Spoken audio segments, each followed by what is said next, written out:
Andrews, what's up? This is just a quick, brief video. This is a really cool project. Just started going at it as a Kickstarter and has officially been fully funded, called Gate Zero.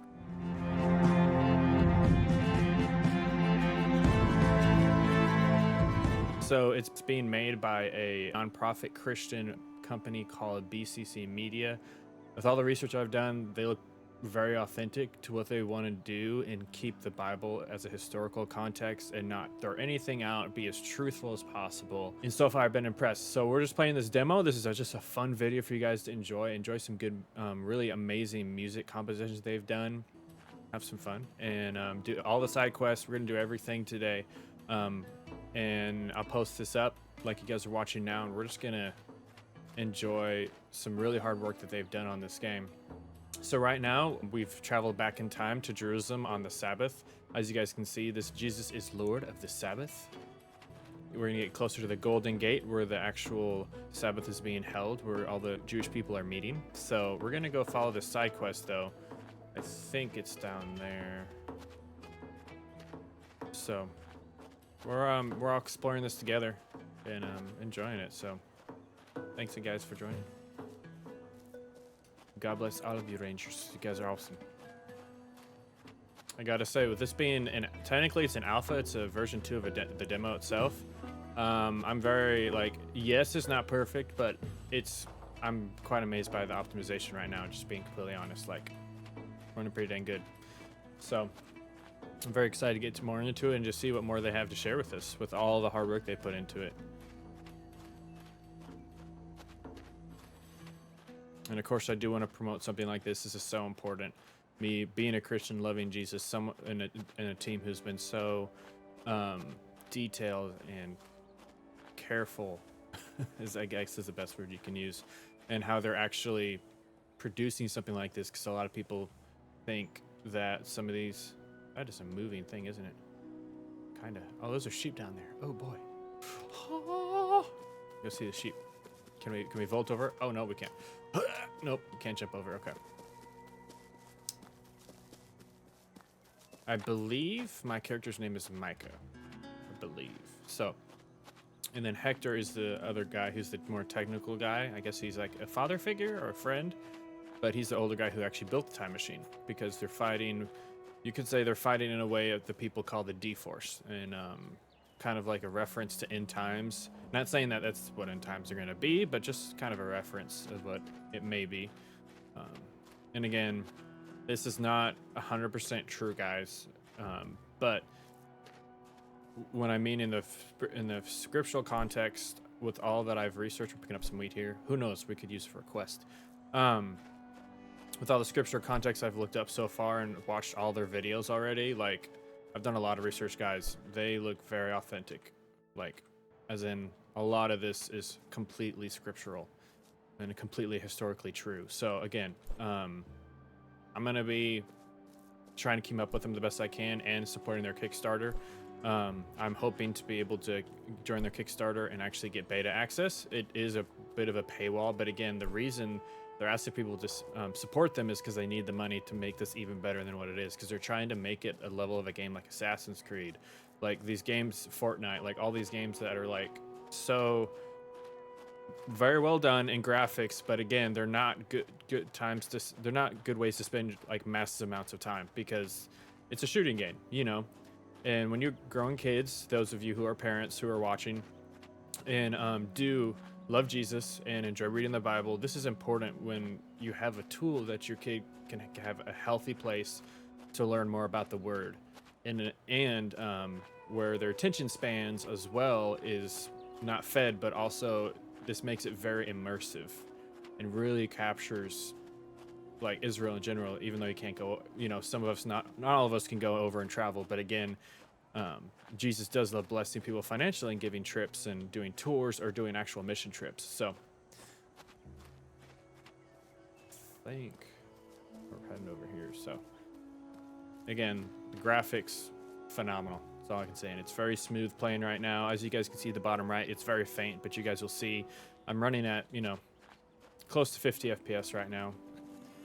So, and I've got up to almost 100. So it's just, again, With what I'm playing right now, I'm very impressed. So we're gonna go and talk to this shepherd here and see what we got. Hello. What's wrong? Hey there. Would you be able to help me? My father, he went to the town, and he told me to watch the lambs. I left the gate open for just 1 second, but suddenly all of them ran out. Let's catch some lambs. Oh, boy.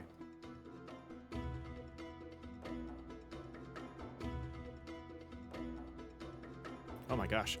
That's awesome. You get have people help you on their phones. So we're gonna do it solo, but I will be doing live streams of this again to play the game live for those who want to join and catch lambs. So let's see. Catch the lambs while the mobile players have distracted them at a food station, then return the lambs to the pen. Beware, if a hungry wolf has taken your lamb, throw stones at it to get your lamb back. The less time taken, the better you score. Okay, here we go. The lambs are running around the field. Now and then they will stop to eat at the food stations. Hector. Once the lambs are distracted by the food, you can catch them and bring them back to the pen. Be careful, wolves are in the area. We have stones. Okay.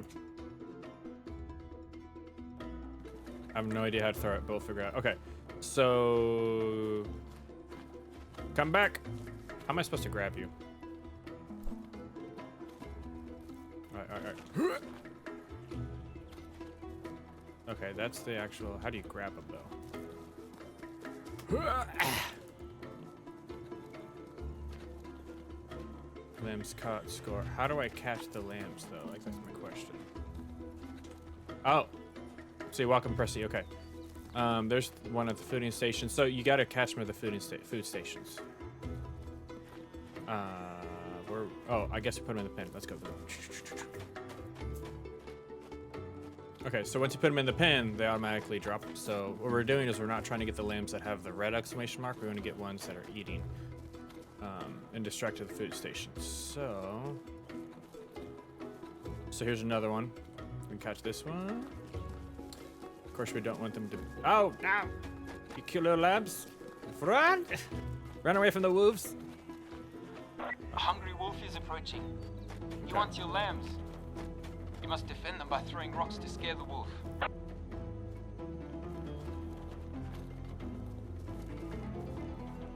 Okay, so there's our wolf.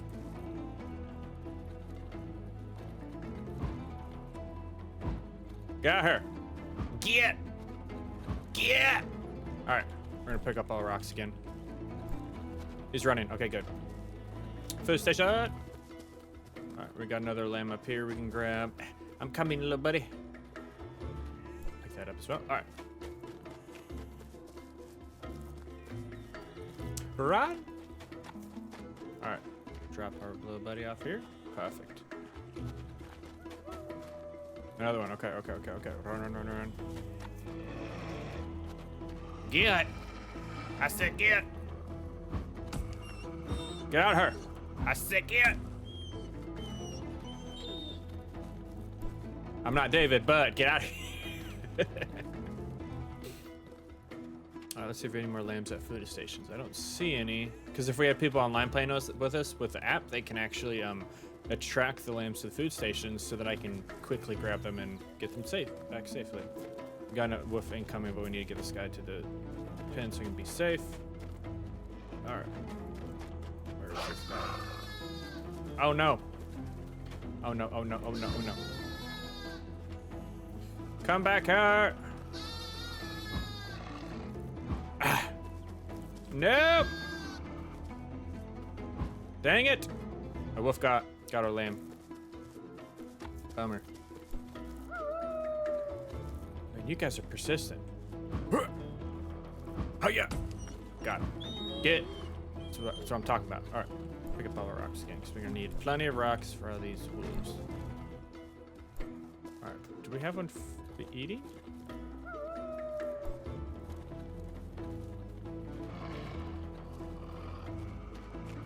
Why do I hear him up here? Oh my gosh, he's right here.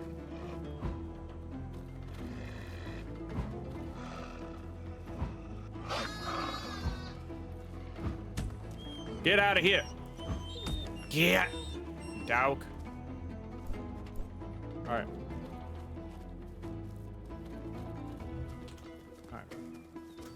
I think it's the last one we gotta catch. So let's get this one in, then we can continue.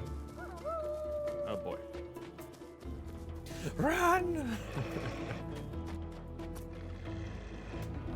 Wonderful, we got it. But we can probably continue and keep on playing, so very, very cool. Oh, thank you so much. Ah, you are just as kind as Yeshua, who was here earlier today. Jesus? He was here? You know Jesus? Yes, he is my good friend now. He helped me to feed the lambs. He told me it's very important to take good care of the lambs from an early age. Then they will always listen to the shepherd's voice. And I hope that I will become a good shepherd when I am older, so the lambs will always feel safe. Okay, that was an interesting conversation. Clearly, Jesus has taught him what it means to be a good shepherd. Pretty cool.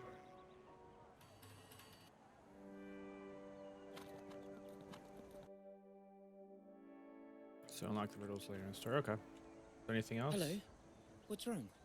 Okay, Hey there. so Would you be able to help me? My father, he went to the town, and he told me to watch the lambs. cool. So you can continue to play it and do it over and over. Very cool. All right. Let's continue just exploring. This is the map so far that we've been able to kind of see here. There's a well over here. We have horses. Noah's Market. Fact. So I wonder if there's an interaction with the well. Let's go see. Since it's something on our radar here. Just getting all over the place. Sorry, guys.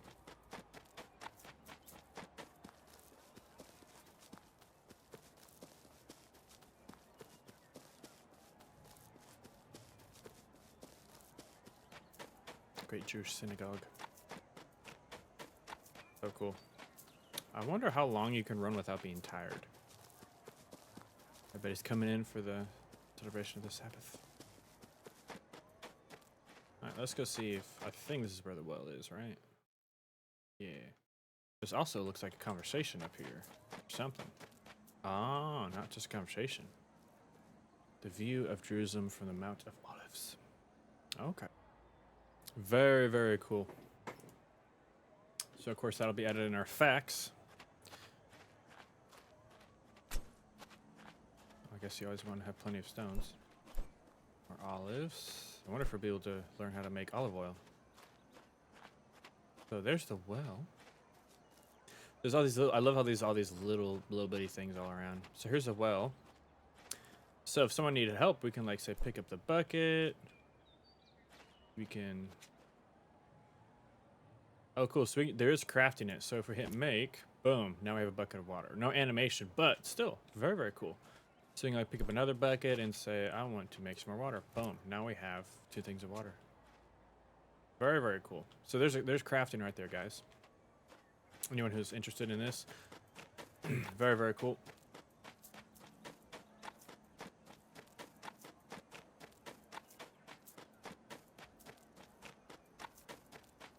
Let's head up to the Golden Gate.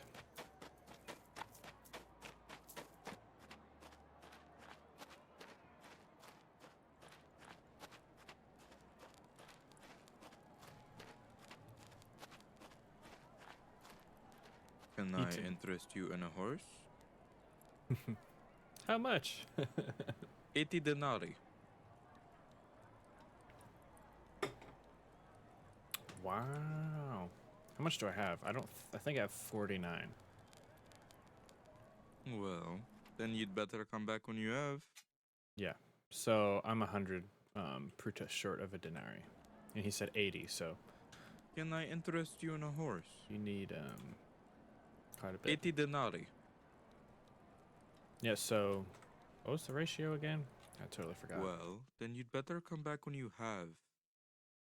Yes, this a copper Jewish coin, 1/6 of a denarii in value. So 5,000 prutas equals 80 denarii. Okay. Very, very cool. See, this is all really, really good stuff. Noah. So you can buy frankincense, aloe, got healing, you have myrrh, and you have apple, and you can sell stuff like you found in the wild. Very cool. I'm guessing you can run around here and then eventually buy a horse. Oh, there's something laying on right there. Oh my goodness. Up again. Okay, so we got a couple more things we can look at here. I'm not sure how to move the map unless that's... Oh, there we go. Not as hard as I think making it to be, sorry. So we can head down here and read a couple of these, which I think that's what we'll do. Looks like there's a maze there, which that could be a puzzle, which could be fun. Do this.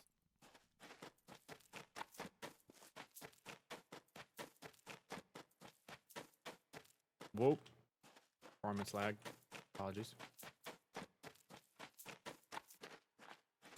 Bridge. There's the maze, I'm guessing. Oh, tree. Oh. It's kind of cool, like you actually have animations, like if you jump, your character will have to like catch themselves. Really cool. Very, very cool.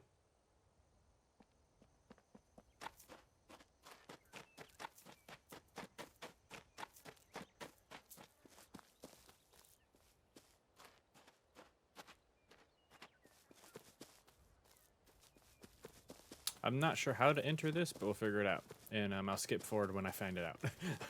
Because those of you who jump on Steam and get the demo, if it's still available, you guys can figure it out as well.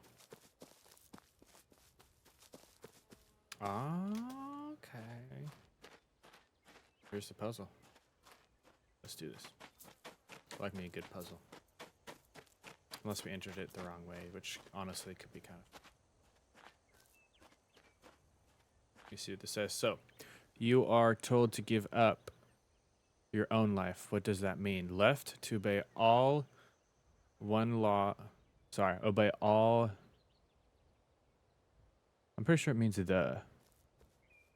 Yeah, sorry. It's texturing on this. Left to obey all the laws that Moses had received from God. This will give you a good life and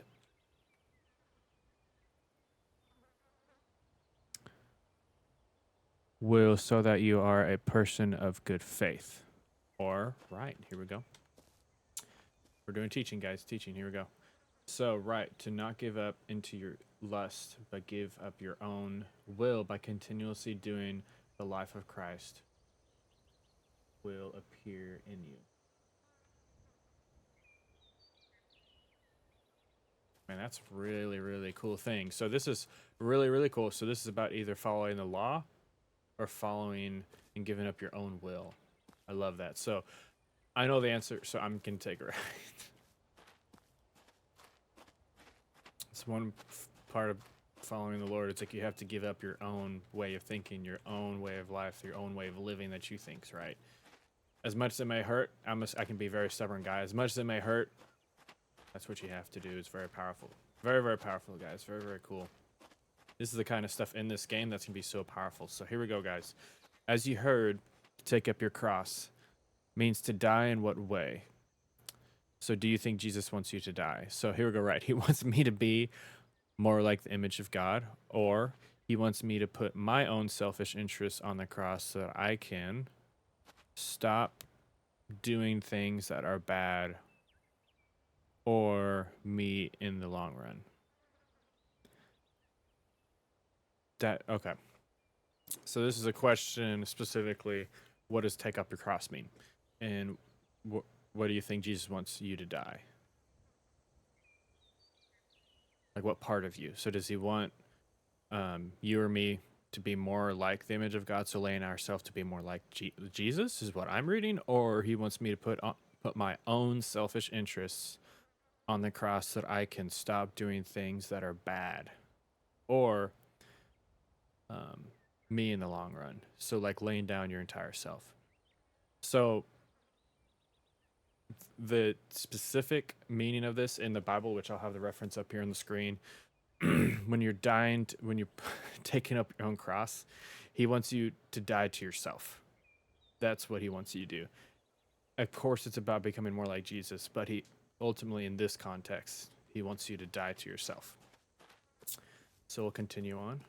Very interesting, though. I'm curious because some of these, I mean, they could be negotiated, but it's like which one's the better answer. That's what I'm kind of thinking.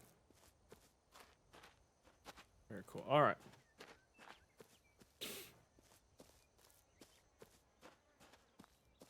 So here we go. So why are you so quick to find excuses when it comes to suffering and to deny your own will? So we have left. It is hard for an earthly human being to be on the same frequency as God. Wow. All right. This is common when you're young. When you get older, God speaks to you in a different way, so it is easier for you to understand how to deny your own will. So if it's easier for you to understand how to deny your own will, it gets harder when you get older. So so that's H. This is C, so we can crouch, but we can jump over that, right? Yep. We'll continue here. Again, thanks everyone for enjoying the video. Oh, here we go. Crash here. Why did Jesus call Peter Satan? Oh boy, here we go. Satan had power over Peter because Peter had sinned. That's way too much of a general answer. But so right, it was necessary that Messiah had to suffer. When this was introduced, Peter reacted the way all humans react. He wanted to avoid the suffering. His way of thinking is in fact contrary to the salvation work of Jesus. So Jesus' reaction to Peter has a deeper symbolism. What a great answer. Because technically Jesus hasn't died on the cross, so the Holy Spirit, or God, Jesus' Spirit has yet to send. God's Spirit has yet to send when time of Pentecost came.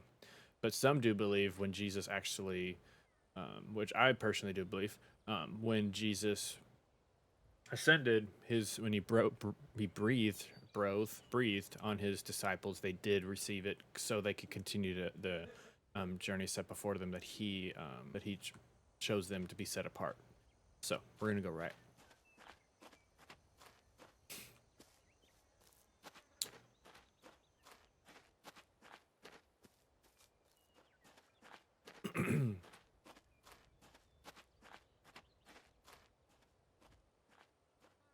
All right, without looking, so Jesus said to Peter that he was only thinking like humans and not like God. How can a human be mindful enough to know how God thinks? Right.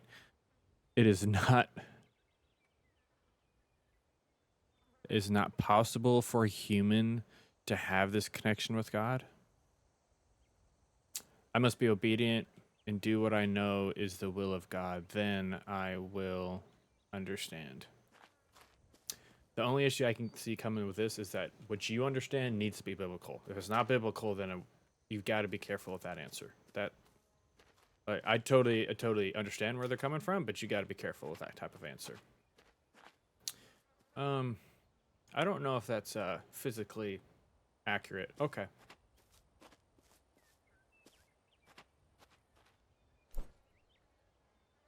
Second fruit oil. What's that? Second fruit. I wonder what that means. Again, mazes like this can be so healthy for good discussion, especially with younger kids.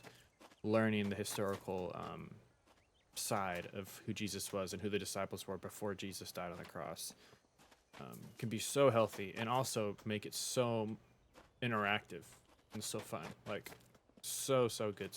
Like, good stuff. All right. We're literally exploring right now. So, where's 12:20? You come up here, we can read what this is. I'm thinking we go and continue because we were down here a moment ago. So let's continue up, take that first left, and let's check out what we got.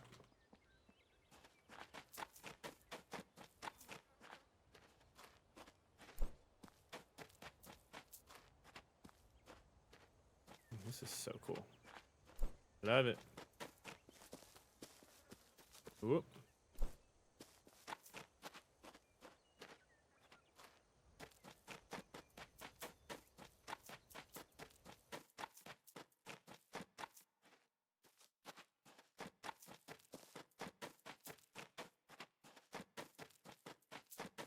So cool, man. Oh, did we pass all these little hidden things? There it is. The Garden of Gethsemane. Then he withdrew from them about a stone's throw, knelt down and began to pray. Father, if you are willing, take this cup away from me. Nevertheless, not my will, but yours be done. Then an angel from heaven appeared to him, strengthening him. Being in anguish, he prayed more fervently.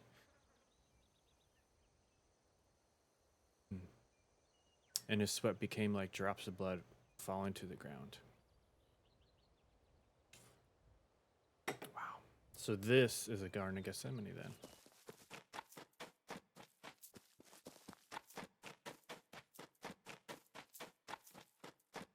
We'll definitely want to check it out before we head down. There it is.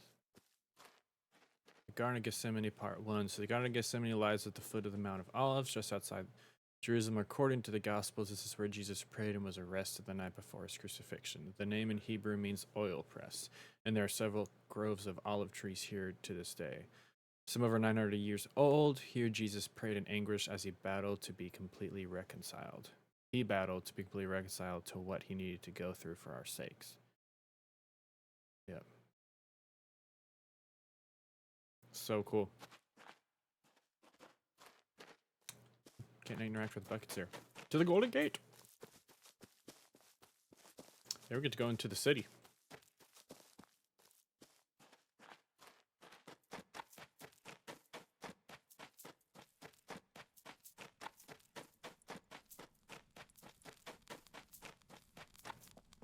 Oh. Herod the Great's transformation of Jerusalem. The city of Jerusalem was beautiful in the 33 years of his reign, 37 to 4 BC. Herod the Great transformed the city of Jerusalem as no other ruler since Solomon had, with palaces and citadels, a theater and an amphitheater, viaducts, bridges, and public monuments. These ambitious building projects were part of the king's single-minded campaign to increase his capital's importance in the eyes of the Roman Empire. For a traveler coming to Jerusalem, the long, difficult ascent from Jericho to the holy city ended as they rounded the Mount of Olives and suddenly caught a sight of a view like few others in the world. Across the Kidron Valley, set among the surrounding hills, was Jerusalem, the perfection of beauty, in the words of Lamentations, the joy of the whole earth. Very cool.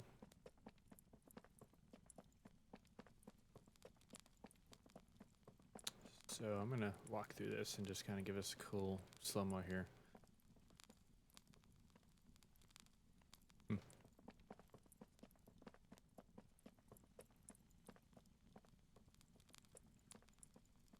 Hey Max, remember why you're here. We need to figure out what Grandma meant with her riddle. I think you have it with you. Keep your eyes peeled for clues that you might find along the way. Through grain fields, disciples took their fill. The Pharisees cried against the Sabbath's will. Jesus replied with words profound. I resounds. So this is the riddle. Use WASD or the arrow keys to navigate. Interesting. Okay.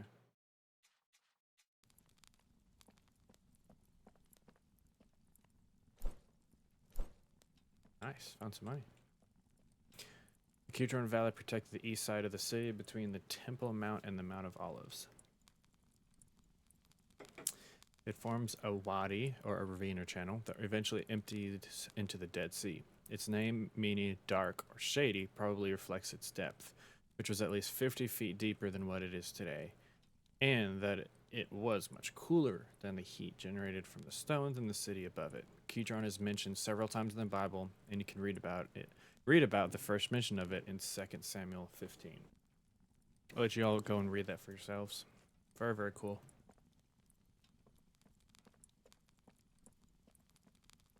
I'm kind of curious the performance when we get into the city.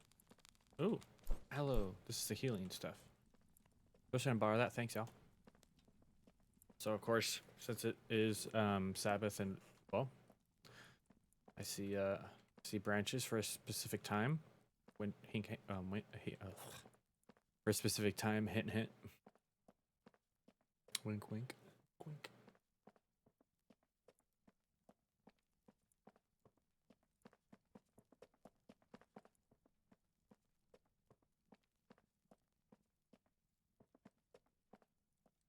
The Eastern Wall. When the prophecy of Zechariah 14:1-5 comes to pass, it is quite likely that the earthquake that will split the Mount of Olives from east to west will open up a gate in the Eastern Wall and make a way of escape for the Jews in the city. On that day, his feet will stand on the Mount of Olives, which faces Jerusalem on the east. The Mount of Olives will be split in half from east to west, forming a huge valley, so half the mountain will move to the north and half to the south. Zechariah 14:4. Very cool.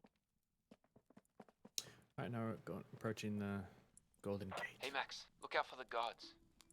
Make sure to hide behind obstacles to avoid their line of sight. You can throw rocks at something that makes noise to distract them. Ooh, I like distractions. So they can't see us. But we want to read this first. I'm gonna read this. Ooh, hello, rocks. The Golden Gate is the gate through which Jesus is believed to have arrived in Jerusalem the final time before his arrest and crucifixion. He came from the Mount of Olives riding a donkey with the crowd singing Hosanna as he this is spoiling everything, as he arrived at the city. This was in fulfillment on the prophecy written in Zechariah 9:9. Rejoice greatly, daughter Zion, shout in triumph, daughter Jerusalem, look, your king is coming to you. He is righteous and victorious, humble and riding on a donkey, on a colt, the foal of a donkey. It is also the gate through which Jesus probably exited the city the night of the Last Supper to pray in the Garden of Gethsemane, and the gate he passed through 40 days after his resurrection, when his disciples accompanied him to the Mount of Olives, the site from which he ascended to heaven. Very, very cool. Okay. All right, guys, here we go.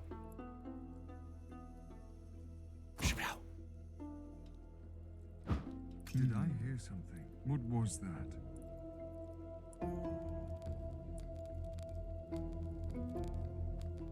Run quickly! Welcome to the Temple Mount of Jerusalem in the year 33. Feel free to explore and discover facts about the city. There could also be some clues for Grandma's riddle around here somewhere. Woo! Maybe you could find answers at the most holy place, like the priests did.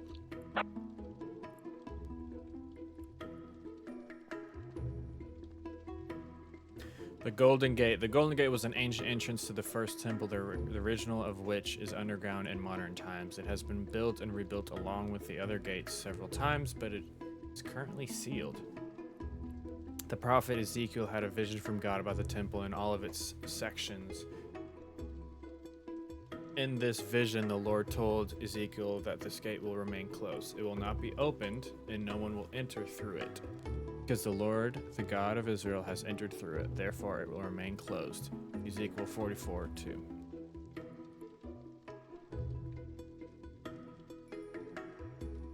So, very cool. Very cool.